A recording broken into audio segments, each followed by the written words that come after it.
60 दिन का महीना अकबर बीरबल की कहानी। यदि आप मेरी चैनल में नए हो तो मेरी चैनल को सब्सक्राइब करें, शेयर करें और लाइक करें। धन्यवाद। आपके लिए अकबर बीरबल की एक रुचिकर कहानी लेकर आए हैं। इसमें अकबर दरबारियों के सामने 30 दिन का महीना कर देने का प्रस्ताव रखते हैं। सारे दरबारी इस प्रस्ताव पर सहमति व्यक्त करते हैं।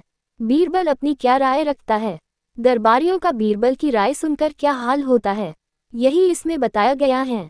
बादशाह अकबर के दरबार में चापलूस दरबारियों की कमी नहीं थी। उनका एकमात्र उद्देश्य अकबर की चापलूसी कर तरक्की हासिल करना था। लेकिन बीरबल उनकी राह का सबसे बड़ा रोड़ा था, जिसके सामने उनकी दाल गल नहीं पाती थी। इसलिए वे सदा बीरबल को नीचा दिखाने की फिराक में रहते थे। एक दिन दरबार लगा हुआ था। बीरबल सहित सभी दरबारी दरबार में उपस्थित थे। सहसा अकबर ने दरबारियों के सामने एक प्रस्ताव रख दिया। हम सोच रहे हैं कि महीना 30 दिन की जगह 60 दिन का होना चाहिए। आप लोगों का इस बारे में क्या ख्याल है? ये सुनना था कि चापलूस दरबारी हाँ में हाँ मिलाने लगे। ये उनके लिए चापलूसी का बेहतरीन अवसर था। कुछ दरबारियों ने कहा, जहाँ पनाह, आपका विचार अति उत्तम है। 30 दिन का महीना बहुत छोटा होता है, कामकाज पूरे नहीं हो पाते, इसलिए महीना 60 दिन का ही होना चाहिए। कुछ कहने लगे, जहाँ पनाह, 60 दिन का महीना करने का फरमान फौरन जारी हो जाना चाहिए। इससे बढ़िया विचार तो हो ही नहीं सकता। बीरबल अब तक चुपचाप बैठा सारी बात सुन रहा था। उसने इस बारे में राय व्यक्त करने में कोई उत्सुकता नहीं दिखाई। बीरबल को खामोश देख अकबर ने पूछा, बीरबल, तुम इस बारे में क्या कहते हो?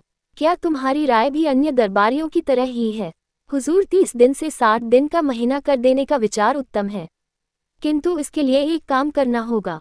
बीरबल शांति से बोला। अकबर कुछ कहते उसके पहले ही दरबारी एक स्वर में कहने लगे, हम बादशाह सलामत के आदेश का पालन करने के लिए कोई भी काम करने को तैयार हैं।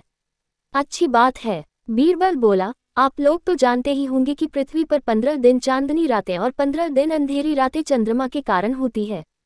प्रकृति के इस नियम के कारण पृथ्वी पर महीना 30 दिन का होता है।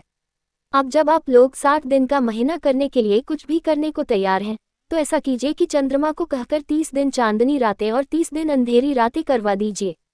ये सुनना था कि चापलूस दरबारी बगले झांकने लगे। बीरबल अकबर से बोला, जहां पनाह, देखिए सारे कर्मठ दरबारियों को सांप सूंघ गया है। अब ऐसे में क्या किया जाए?